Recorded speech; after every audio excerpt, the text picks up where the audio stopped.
So teens are speaking in a language of emojis, and one 12-year-old girl's emojis got her arrested. Check this one out.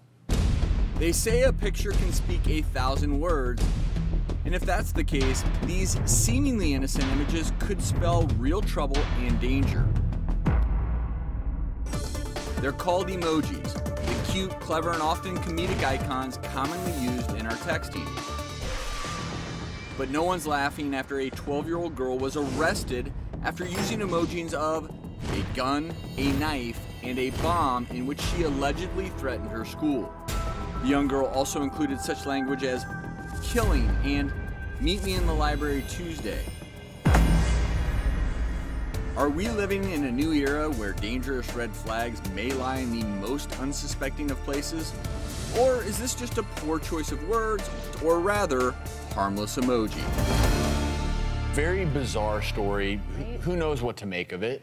Yeah, it's a weird story because I think when you first hear the story, you're thinking about the mass murders and you're thinking about what happens on high school campuses and we've seen on college campuses, and you're hoping that if they had some information, maybe they could have prevented those mass murders. But then I stepped back from that and I said, well, wait a minute, we don't want 12-year-olds or junior high school kids who use emojis being put in the criminal justice system. That really bothers me. And I have a teenage daughter, and she often uses that emoji, the bomb, when she's talking about her mama. Yeah, that's right. Like her mama's the bomb. Like her mama's the bomb.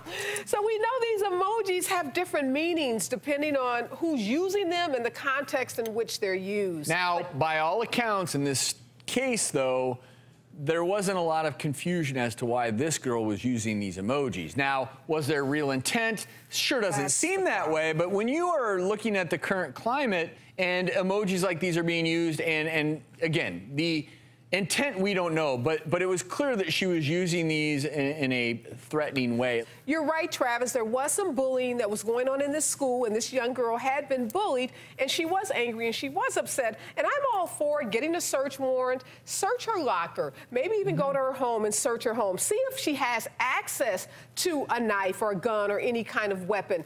But it doesn't have to, I don't think, move to the level of being a criminal prosecution where she's taken out of school. Have her see a counselor, right? She's put in juvenile justice, and that's what's first happening. and then go from there. Investigate, and if she doesn't have the means to carry out any kind of violent activity, then we talk about counseling, we talk about support, but I just don't want to see kids criminalized over using what now, kids are on their cell phones and using these emojis more than they are talking to their parents, more than they're watching television, or really doing anything. So it's in a very brief overall analysis, what do we do with these kids? I think, first of all, adults have to learn the language that kids speak, because oftentimes adults get really alarmed about something that's pretty innocuous as it relates to children. And the bigger issue in this school seems to be the bullying. So let's get to the bottom of that. Why is this young girl being bullied? Let's take care of that and not make the use of a smiley face or the bomb something that lands you in court. I mean, that's been such a recurrent theme, is events happening like this that all started with bullying.